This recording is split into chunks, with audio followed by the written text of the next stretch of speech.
Assalamualaikum warahmatullahi wabarakatuh. Bismillahirrahmanirrahim. Perkenalkan, nama saya Samsul Ma'arif. Saya di sini akan menjelaskan terkait bagaimanakah ciri-ciri pemimpin yang ideal. Nah, ciri-ciri pemimpin yang ideal apakah ada di diri teman-teman atau tidak? Nah, sejatinya kita semua adalah seorang pemimpin. Pemimpin untuk diri pribadi, pemimpin keluarga, pemimpin organisasi, pemimpin negara, pemimpin suatu wilayah, dan lain sebagainya. Kita semua adalah pemimpin. Saya pemimpin. Teman-teman pemimpin semua. Jadi pemimpin itu mudah gitu kan. Teman-teman tinggal percaya sama diri sendiri, itu udah jadi pemimpin gitu. Teman-teman bisa bawa diri teman-teman untuk bohong, bawa diri teman-teman untuk berkarya, bawa diri teman-teman untuk belajar gitu kan. Sebenarnya gitu kan, dipimpin sama diri teman-teman gitu, sama diri saya, sama diri semua pribadi itu adalah pemimpin. Makanya gitu kan, bagaimana kriteria pemimpin yang ideal untuk membedakan antara kepemimpinan yang tidak ideal dengan yang ideal. Oke. Sebelumnya saya akan menceritakan dulu apa itu pemimpin.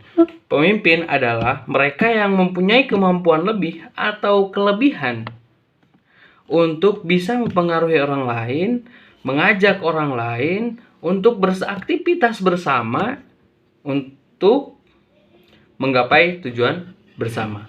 Nah, itu adalah pemimpin. Jadi patokannya di tujuan bersama gitu kan.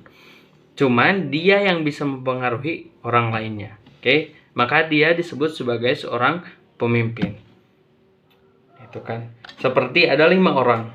5 orang ini mau membuat konten, sepertinya kan, konten YouTube lah. Kita asumsikan demikian gitu kan. Mereka mau bikin konten YouTube gitu kan. Terus di antara 5 orang ini yang menjadi inisiatornya, yang tukang ngajaknya dan lain sebagainya itu si A sepertinya. Maka si A ini bisa dikatakan sebagai seorang pemimpin. Nah, karena dia yang menjadi inti dari 5 orang ini untuk membuat konten gitu kan. Nah, itu contoh mudahnya. Apa sih kriteria pemimpin yang ideal?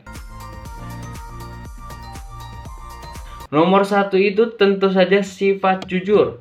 Pemimpin itu harus jujur. Kalau tidak jujur, mau bagaimana gitu menggapai tujuan yang telah disepakati kalau tidak jujur? Yang kesepakatannya juga kesepakatan bersama, maka apapun yang terjadi harus jujur kepada tim kitanya gitu kan. Makanya pemimpin yang jujur itu menjanjikan keterbukaan dan juga ketransparanan. Nah, itulah yang pertama. Pemimpin itu harus cerdas. Bagaimana pemimpin kalau nggak cerdas gitu? Mau bagaimana ketika ada masalah yang rumit gitu kan? Antara di timnya bermasalah gitu kan, kemudian pandangan dari dunia luar bermasalah gitu kan. Itu gimana gitu? Maka pemimpin itu harus cerdas. Termasuk teman-teman nih, orang-orang Indonesia gitu, pelajar dan mahasiswa Indonesia itu harus cerdas. Kenapa gitu? Karena teman-teman memimpin diri teman-teman gitu. Ketika teman-teman memberita, harus cerdas dalam menyikapinya gitu. Teman-teman dapat info, dapat tulisan dan lain sebagainya, dapat masalah pribadi, pacar dan lain sebagainya. Teman-teman harus cerdas menyikapinya gitu. Supaya bisa terambil keputusan yang benar gitu kan. Nah, itu yang kedua. Yang ketiga, harus bijaksana.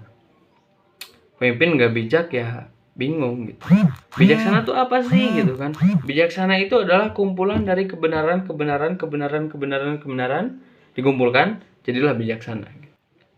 Jujur di waktu yang salah juga salah gitu. Nah, itu nggak bijak gitu kan.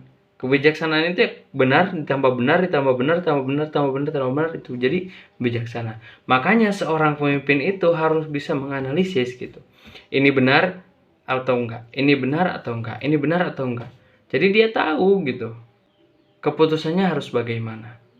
Itu seorang pemimpin. Yang keempat, harus mampu berkomunikasi. Ini basic banget, basic manusia banget gitu kan. Ya, kita sebagai seorang pemimpin harus bisa berkomunikasi dengan baik. Kenapa? Karena dengan komunikasi yang baik, kita bisa membangun relasi, kita bisa membangun kerjasama yang tentunya gitu kan. Yang mungkin kalau teman-teman punya kepentingan bisa dikomunikasikan. Siapa tahu ada yang mau bantu, ada yang mau ini gitu kan. Nah, itu kemampuan pemimpin yang ideal. Yang kelima itu harus mampu mendelegasi. Kenapa pemimpin itu harus mampu mendelegasi gitu? Supaya dia tuh nggak jadi one man show gitu kan. Dia tidak jadi orang yang ya yang sendirian, enggak gitu. Tapi dia mampu mengorganisir timnya gitu kan. Kamu di sini, kamu di sini, kamu di sini. Kalau ada hal ini kamu yang tampil. Kalau ini kamu yang tampil. Itu harus kayak gitu gitu. Supaya kita tuh nggak jadi one man show, meskipun gitu kan ukuran pemimpin yang baik itu ketika ditanyakan sesuatu tentang organisasinya gitu kan, ya pemimpin itu nggak pernah jawab nggak tahu gitu. Dia harus tahu semuanya gitu kan. Dia harus mampu mendelegasi. Selanjutnya itu harus kreatif. Kreatif itu mungkin teman-teman kepikirannya ke kerajinan tangan gitu kan, ke lukisan gitu kan, ke ya kayak apa gitu kan. Tapi sebenarnya tidak hanya itu gitu, lebih dari itu. Kreativitas itu tetap ada gitu. Teman-teman mau ngambil keputusan nih, itu kan pemimpin itu kan identik dengan pengambilan keputusan. Kalau nggak kreatif gitu kan, itu bakal jatuhnya malah nggak adil gitu.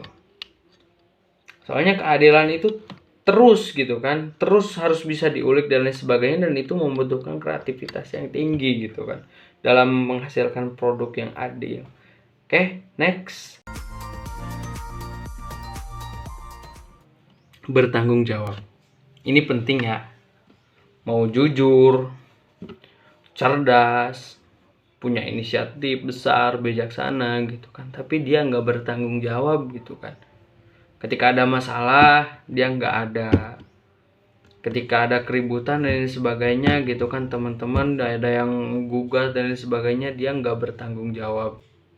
Teman-teman kecapean melaksanakan tugas terus dianya enggak. Nah itu gimana? Tanggung jawabnya mana gitu kan? Baik tanggung jawab kepada internal organisasi maupun kepada luar gitu. Nah, termasuk diri pribadi gitu. Kita ini kan pemimpin. Kalau mau jadi pemimpin yang ideal itu harus bertanggung jawab.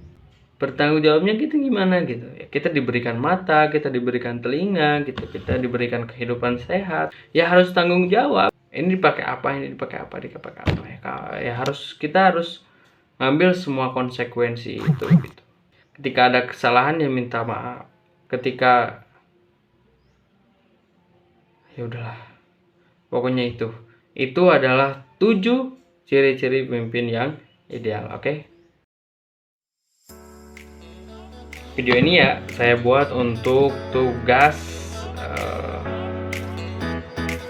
akhir. Ya udah. Terima kasih. Dadah. Assalamualaikum warahmatullahi wabarakatuh.